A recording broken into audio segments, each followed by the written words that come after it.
Welcome back to Season 6 of The Tale of the Fated Twins. Going to try something new and put a narrator in to help with the storytelling.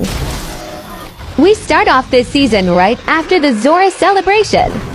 The local scholars held a meeting with the commission.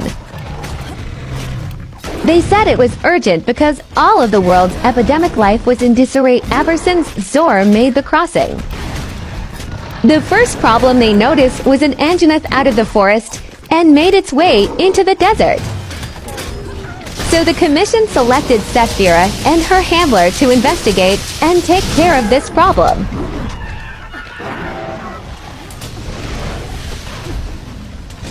Sephira found the Anjanath. This monster was unusually strong. It almost took out Sephira with a fiery blast. But Sephira made quick work of this fight and made her way back home.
After returning home and getting some rest, Sephira was approached by one of the scholars that was researching in the Coral Highlands.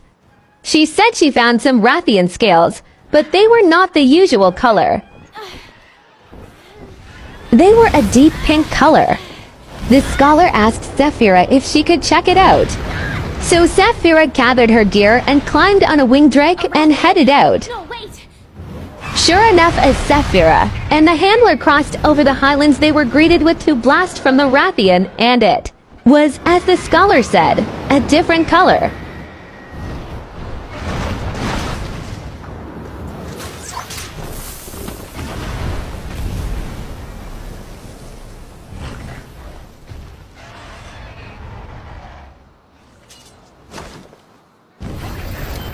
So now Sephira has to deal with this problem. This must be a subspecies that has evolved from the original monster due to Zora releasing so much bioenergy to the world from the crossing. The pink Rathian subspecies was a great deal more aggressive and strong than the normal Rathian, constantly charging and swinging its poisonous tail. Sephira could barely get a hit in. While fighting this Rathian, Allegiana decided it wanted to join the fight. As much as it helped, it also got in the way. It would just not leave until it knew the Rathian was finished. Sephira thought it could have been a fight for dominance because the Legiana is the queen of the Highlands, not the Rathian. But as the fight carried on, Sephira and the Legiana finally brought down this would be queen, and Sephira made her way back to the commission.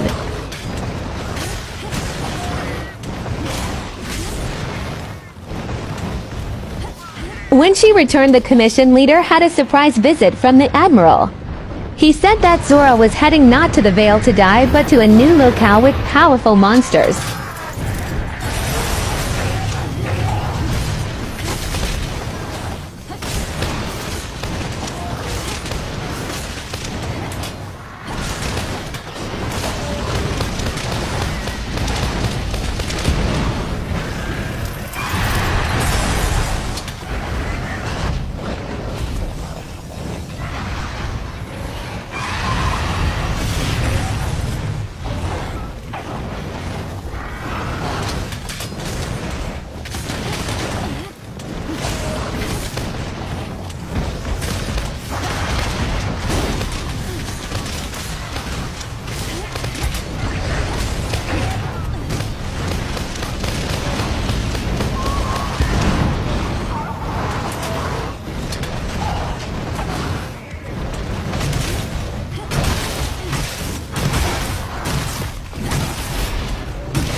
The Admiral leads the team to the place where Zora was heading.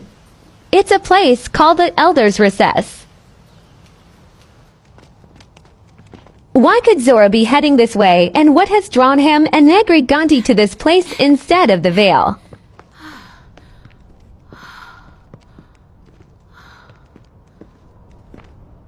Amazing, right?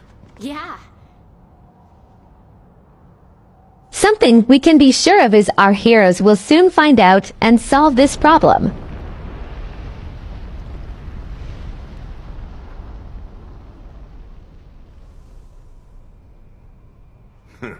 There's so many of these crystals in here, you're likely to trip on them. Some of them are huge. How do they form? Beats the heck out of me, but I'll tell you what. This place is sizzling with bioenergy. And that means the monsters around here are tougher than Nova crystals. Admiral, there's something that's been bothering me. Which is... In here, instead of simply dying in the Vale. Was something here luring it in? Who knows, kid? But we do have one clue. Nergigante. You're right! Nergigante and Zora Magdaros. We've always seen them together. It must have had its own reason for coming. And not just him, either. The Admiral tells Sephira to adventure through the recess to find out what monster called this place home. So she started her walk through the locale, and the first monster she came across was a Dodogama.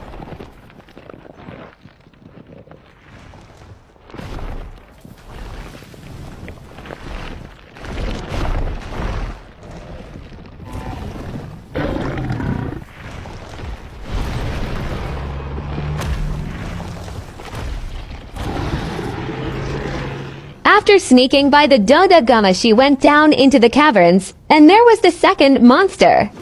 It was a lava Scythe.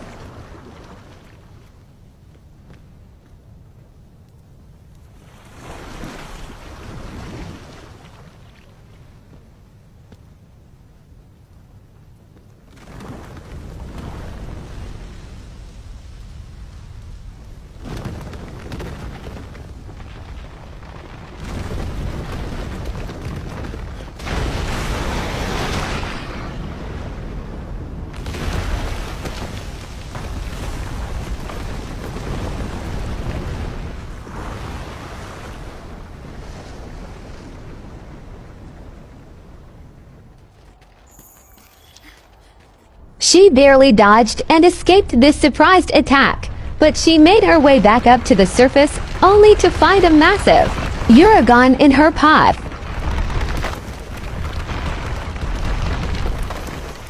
She made her way back to camp to tell the Admiral about what she found, but he had news of his own.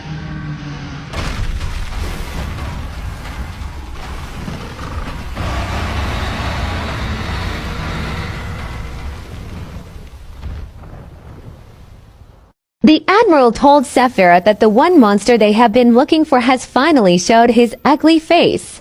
He said that it was making a fuss with the local Gala Jacka, and she should start looking there.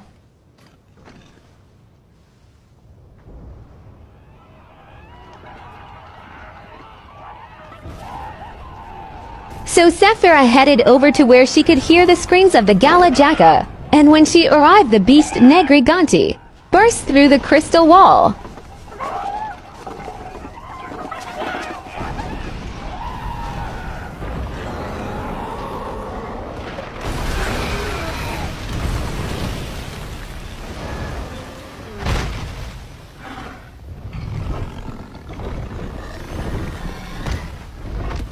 This would be Sephira's toughest battle she has ever fought.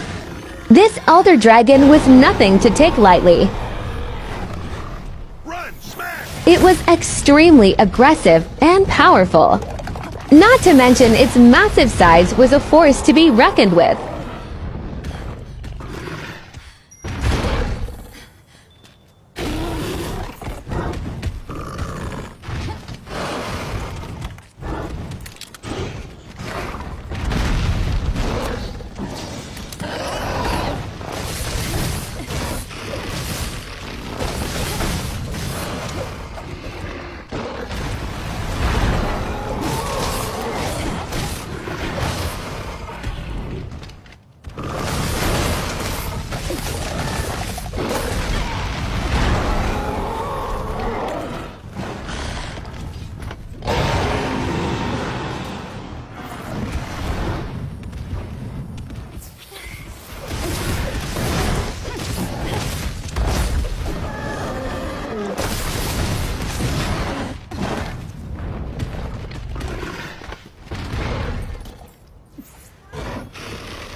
But Sephira's continuous strikes and explosive hits finally brought this beast down, but the presence of Nergigante has awoken even greater threats.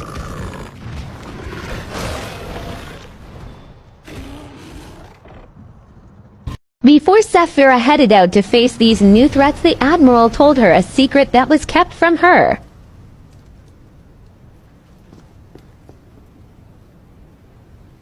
He told her something about her father.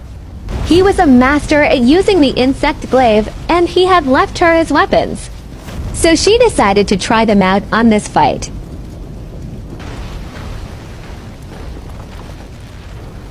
The first major threat was a beast close by. It was the Blast King Tiestra. This High King was a terrifying creature.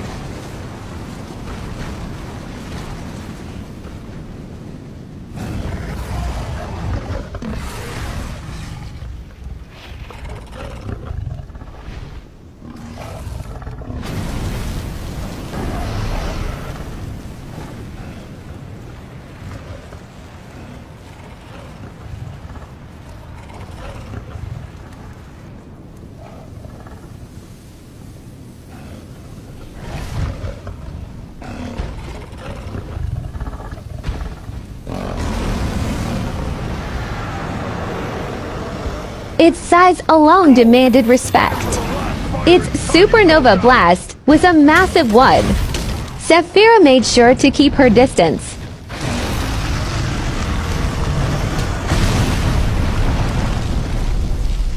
Sephira was a natural at using the glaive. It was like her father's skill was flowing through her. Strike after strike, she slowly wore down the Teestra. But she got greedy and was knocked out. She chose to change to another one of her father's glaives. You cannot take them back.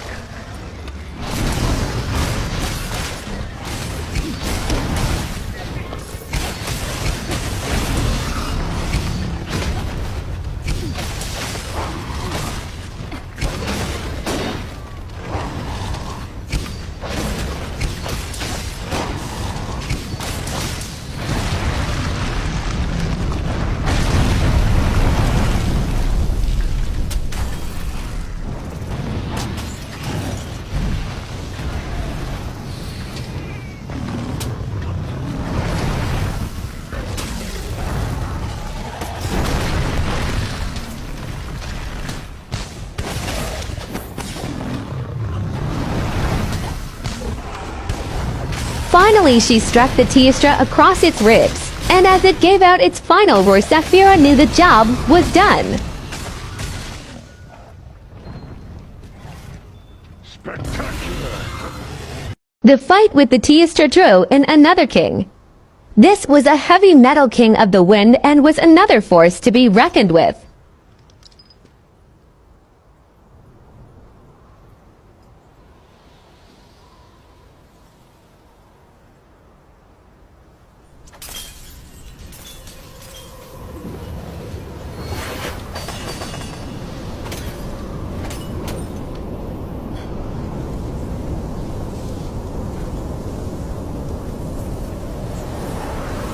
His name was Kashaladora.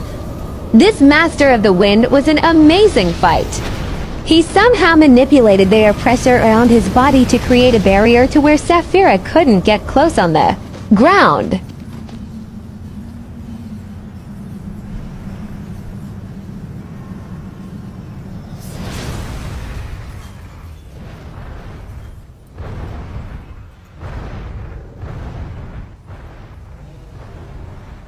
Sephira had to stay airborne for the majority of the fight, which was fun in itself.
With a final strike to the back of the neck, Sephira finally brought down this heavy metal king, and now it's time to find and kill the final Elder King.